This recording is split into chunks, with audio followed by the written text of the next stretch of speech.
Assalamualaikum warahmatullahi wabarakatuh. Alhamdulillah wa syukrulillah ala ni'matillah, la hawla wa la quwwata illa billah, amma ba'du.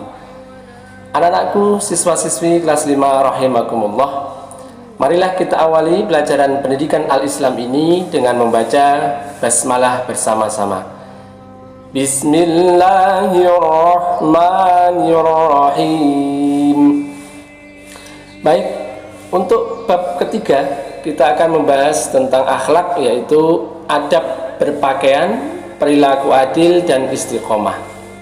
Dalam Islam, seluruh tata cara kehidupan manusia ini diatur di dalamnya. Perilaku manusia baik dalam ucapan, kemudian perkataan, maupun berpenampilan dalam berpakaian telah dicontohkan oleh Rasulullah SAW dan telah diatur dalam agama kita. Pakaian bagi seorang muslim tidak hanya untuk memperindah penampilan atau supaya dilihat menarik saja. Namun fungsi pakaian paling utama adalah sebagai penutup aurat. Fungsi selain sebagai penutup aurat juga menjaga tubuh dan memperindah penampilan kita. Berpakaian sesuai dengan tuntunan Islam sebagai sarana meningkatkan keimanan dan ketakwaan kepada Allah Subhanahu wa taala. Karena sebaik-baik pakaian adalah takwa kepada Allah Subhanahu wa taala. Mari kita awali pembahasan kita ini dari adab dalam berpakaian. Ya. Si pakaian sebagai penutup aurat sebagaimana firman Allah Subhanahu wa taala yang tercantum dalam Al-Qur'an surat Al-A'raf ayat 26. Allah berfirman, kita baca bersama-sama.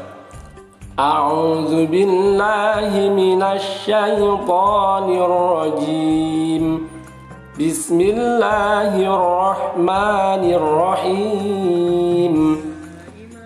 Ya bani Adam qad anzalna 'alaikum libasan yuwari sawatikum wa risha wa libasut taqwa dzalika khair dzalika min ayatillahi la'allahum yadhakkarun.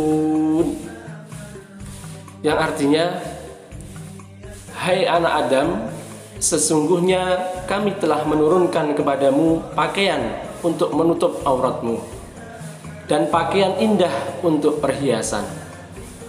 Dan pakaian takwa itulah yang paling baik. Yang demikian itu adalah sebagian dari tanda-tanda kekuasaan Allah. Mudah-mudahan mereka selalu ingat. Kemudian, apa fungsi pakaian? Fungsi pakaian diantaranya adalah yang pertama adalah penutup aurat.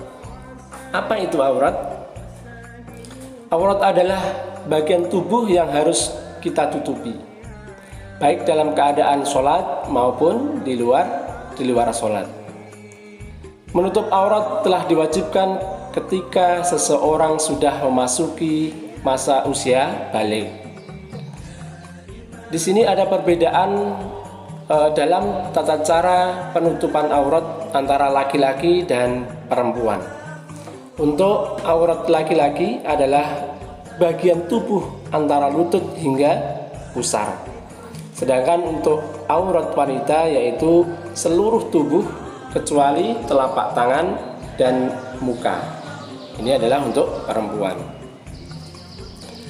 Kemudian fungsi pakaian yang kedua adalah menumbuhkan sikap takwa.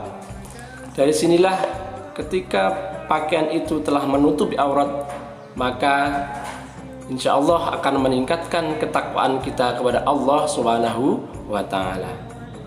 Kemudian fungsi pakaian yang ketiga adalah penunjuk identitas.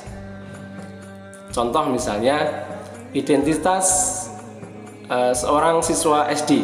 Nah, pakaiannya adalah warnanya apa? Putih dan merah, atau bawahnya merah, atas putih. Ini identitas SD. Kemudian contoh lagi SMP. SMP itu atas putih, bawahnya biru tua ya. Kemudian identitas SMA putih abu-abu. Nah, ini termasuk salah satu fungsi pakaian adalah untuk penunjuk identitas. Nah, sebagai perhiasan yang memperindah pemakainya. Jadi selain menutup aurat, pakaian ini adalah untuk memperindah kita ya, biar kelihatan cantik, kelihatan cakep gitu ya. Nah, kemudian yang terakhir, fungsi pakaian adalah perlindungan tubuh dari cuaca. Adab dalam berpakaian. Agama kita telah mengajarkan bagaimana tata cara memakai pakaian dengan baik. Yang pertama adalah memulai memakai pakaian dengan membaca basmalah. Tidak hanya itu, nanti akan kita contohkan salah satu doa khusus dalam memakai pakaian. Yang kedua adalah mendahulukan dari anggota badan yang kanan. Jadi kalau memakai pakaian itu yang kanan dulu, tangannya ke kanan. Kemudian bagi laki-laki, bahan tidak boleh terbuat dari sutra atau emas. Yang keempat, adab dalam berpakaian adalah bersih dan terbebas dari najis. Jadi pakaian kita harus bersih dan terhindar dari najis. Karena sewaktu-waktu kita akan melaksanakan sholat, melaksanakan ibadah, insya Allah tidak ada masalah. Tapi kalau pakaian kita kotor, ada najisnya, nah, kita susah akan melaksanakan ibadah. Kemudian yang kelima adalah melepas pakaian mendahulukan anggota badan bagian kiri ya. Jadi ketika melepas, bagian kiri dahulu, tapi kalau mau memakai maka yang kanan terlebih dahulu. Cara yang diajarkan dalam Al-Quran bagaimana seharusnya menutup aurat. Allah telah berfirman dalam Al-Quran surat Al-Ahzab ayat 59. Mari kita baca bersama-sama. A'udzu billahi minasy syaithanir rajim. Bismillahirrahmanirrahim. Ya ayyuhan nabiyyu qul li azwajika wa banatika wa nisa'il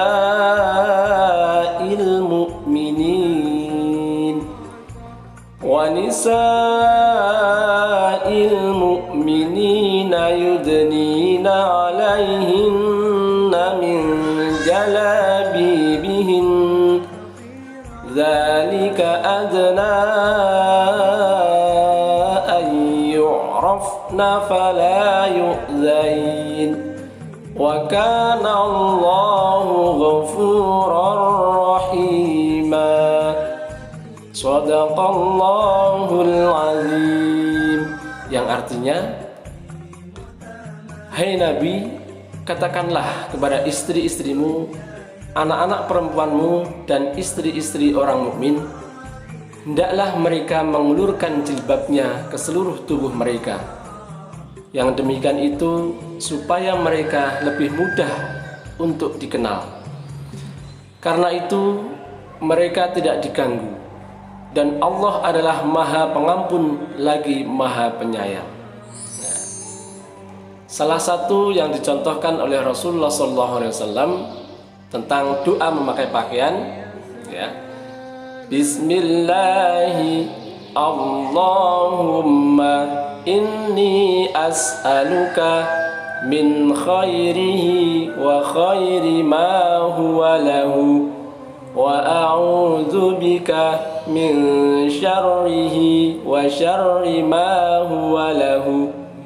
Yang artinya, dengan namamu ya Allah, aku minta kepada Engkau kebaikan pakaian ini dan kebaikan apa yang ada padanya, dan aku berlindung kepada Engkau dari kejahatan pakaian ini dan kejahatan yang ada padanya. Baik, kita lanjutkan. Sub pokok bahasan selanjutnya adalah perilaku adil dan istiqomah. Apa itu adil? Nah, pengertian adil adalah menurut bahasa Arab disebut dengan kata adilun atau seimbang. Kemudian menurut istilah artinya meletakkan sesuatu pada tempatnya, menerima atau memberikan sesuatu sesuai haknya, dan menghukum yang jahat sesuai kesalahan dan pelanggarannya. Inilah arti daripada adil. Nah, kemudian apa macam-macam adil? Nah, macam-macam perilaku adil diantaranya adalah yang pertama, adil kepada Allah Subhanahu wa Ta'ala. Apa itu adil kepada Allah? Yaitu menjadikan Allah sebagai satu-satunya Tuhan yang maha sempurna. Kemudian yang kedua, adil kepada diri sendiri, yaitu menempatkan diri pada tempat yang baik dan benar.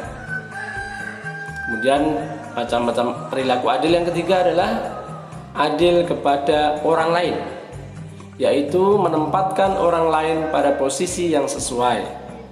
Yang keempat, adil kepada makhluk lain, yaitu memperlakukan makhluk Allah yang lain, memperlakukan sebagaimana makhluk Allah yang lain itu dengan tuntunan Rasulullah SAW dan sesuai dengan ajaran Islam. Tentunya memperlakukan dengan yang baik. Kemudian yang selanjutnya adalah pengertian istiqomah. Secara bahasa, istiqomah artinya tegak lurus atau dapat juga diartikan teguh pendirian. Kemudian menurut istilah, istiqomah adalah sikap teguh dalam mempertahankan keimanan dan keislaman sekaligus menghadapi tantangan dan godaan. Inilah pengertian istiqomah. Nah, demikianlah tadi anak-anakku sekilas tentang pembelajaran PAI kita bab 3 yaitu akhlak. Marilah kita tutup dengan membaca hamdalah bersama-sama. Alhamdulillahi Rabbil Alamin. Dari Pak Zainal ada kurang lebihnya mohon maaf. Billahil hidayah wat taufiq. Wassalamualaikum warahmatullahi wabarakatuh.